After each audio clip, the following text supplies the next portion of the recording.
What's going on, my fellow miners? We're going to talk today because of the London hard fork that has gone live as far as Ethereum goes.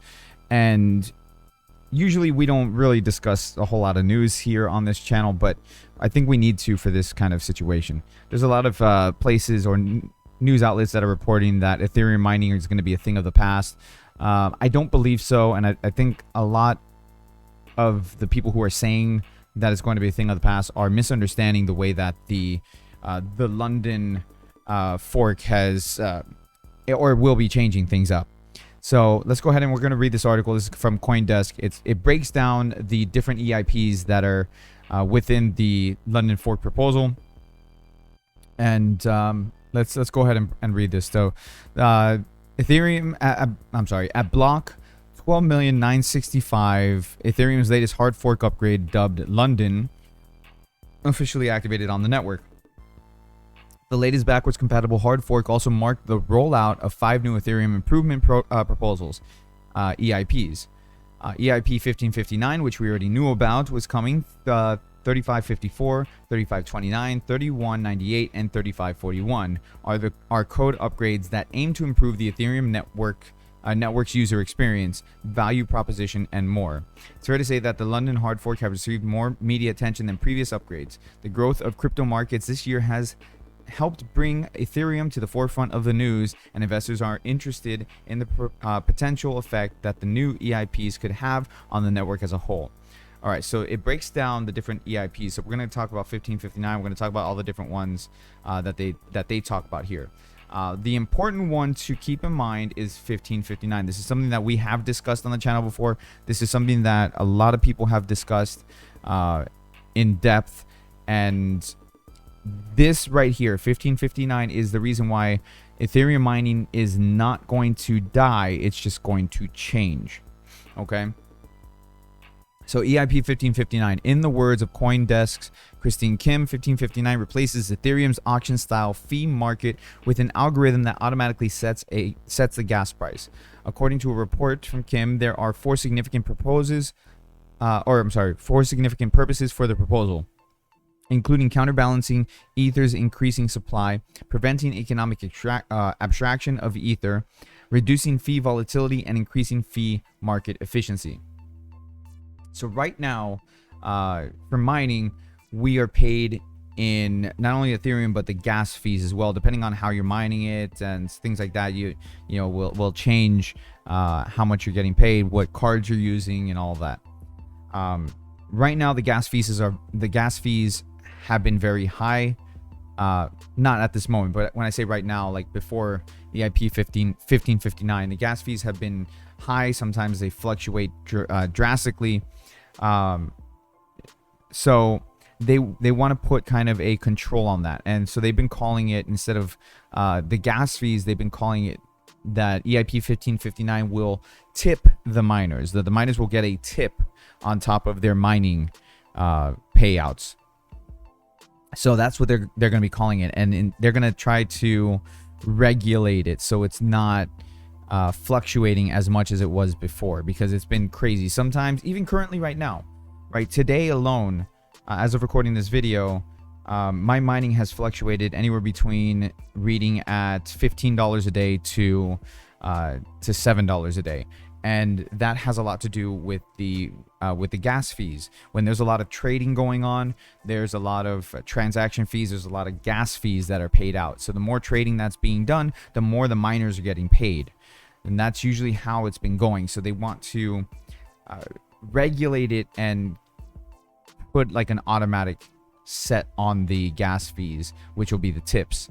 All stakeholders of Ethereum network will be affected by EIP 1559 to some degree. Users of the network will now have a new fee market that will change how their transactions are prioritized and will add predictability to transaction fees. EIP 1559 will also introduce greater block size variance, meaning block sizes can fluctuate up to 2 times the current maximum limit during times of high network congestion. When it comes to the amount of transaction data able to fit in a block, this flexibility is intended to improve fee market efficiency and help alleviate some of the pain points caused by Ethereum's limited transactions throughput, or how fast the network can process transactions. Perhaps the most widely debated change that EIP 1559 implements is one that affects miner rewards. With the upgrade, miners will receive reduced transaction fees and become more reliant on block rewards, transaction tips, and potentially maximum extractable variable MEV for rewards. So that's the tips that we were talking about instead of the gas fees that are currently going on, which sometimes can be more than what the block rewards would be. So yes, miners will see a hit on it, but that doesn't mean that mining will cease to exist for Ethereum, at least until all the Ethereum are basically gone. I mean, if all the Ethereum are gone, then at that point, yeah, okay, that's probably gonna affect things, you know. But as of right now, we're still good. Let's see. Go ahead and okay, so and the others. EIP 3554 delays the difficulty bomb that is coded to make mining more difficult, essentially freezing it in preparation for Ethereum's transactions away from proof of work model, also called the Ice Age. The difficulty bomb is intended to disincentivize miners from using proof of work once Ethereum 2.0 is ready by making block rewards much harder to come by. So this is the one that's going to hurt miners once Ethereum 2.0 comes around, because Ethereum 2.0 is going to switch Ethereum from proof of work to proof of stake. So meaning you take your Ethereum, you stake it, and it will earn interest, compound interest, and all that stuff. They'll pay you whatever the APY is for staking your Ethereum, which then makes it more difficult to mine Ethereum. Okay, so EIP 3354, 33? No, 3554, that's a typo. Pushes the Ice Age back to December 1st, hinting that the merge with Ethereum 2.0 may happen at the end of the year. This is the fourth time that the difficulty bomb has been delayed, and unless the network is finally ready to move to proof of stake by the end of this year, it's likely to be delayed once again in yet another network upgrade. EIP 3529 reduces gas refunds, which are typically used to incentivize developers to reduce or delete unused smart contracts, and addresses on Ethereum. However, gas tokens like Chi and GS2 gamed the system by taking up space on the network when gas fees were low and reaping the benefits by deleting their data when gas fees were high. With the implementation of EIP 3529, these tokens will become obsolete, which doesn't really affect miners, but it's good to know that kind of information just to know it. EIP 3198 allows users to return the base fee opcode, which makes it easier for developers to call and use any given block-based fee for decentralized application estimations and efficiency.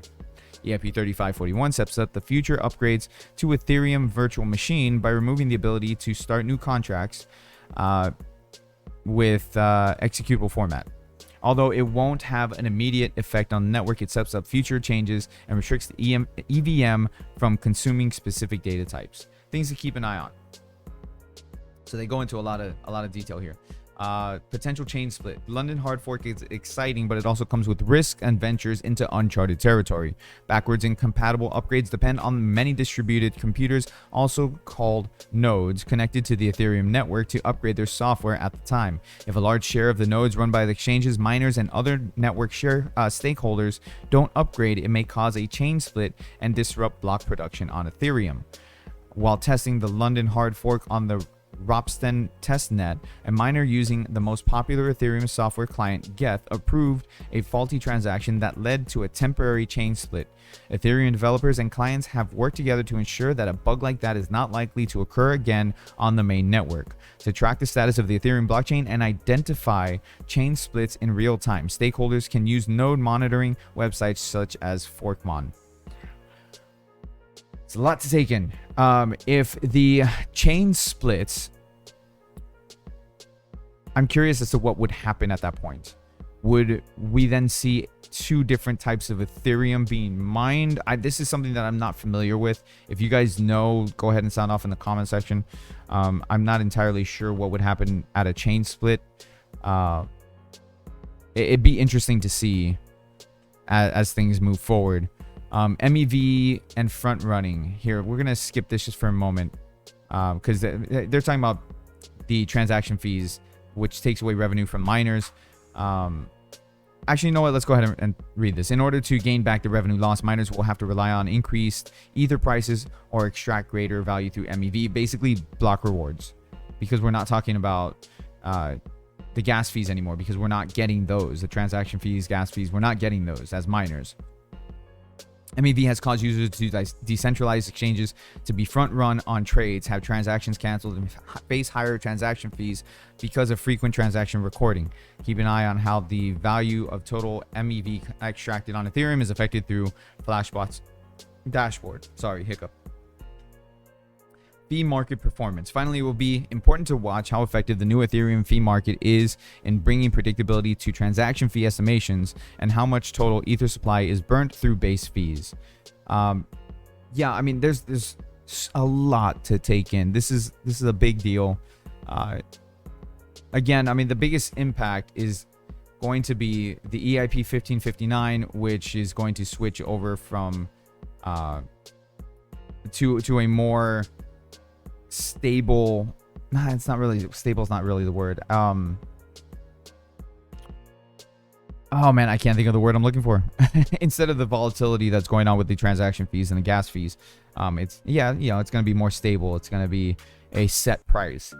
That's that, along with the 3554, the difficulty bomb. Those are the two major things for miners that we need to be aware of because of the proof of stake.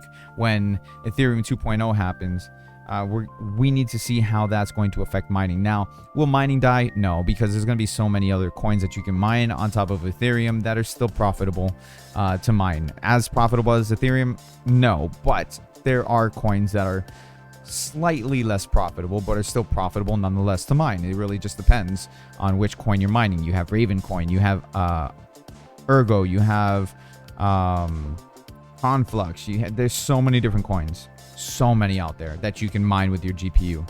So let me know what you guys think down in the comment section below. Are you, as a miner, are you already making a shift to mining a different coin? Are you still mining Ethereum until they make the change and you're going to just see what happens? Or have you already shifted over to mining something else? I want to know. Let me know down in the comment section below. Thank you for watching. Hit the thumbs up, subscribe if you guys are new, and happy mining.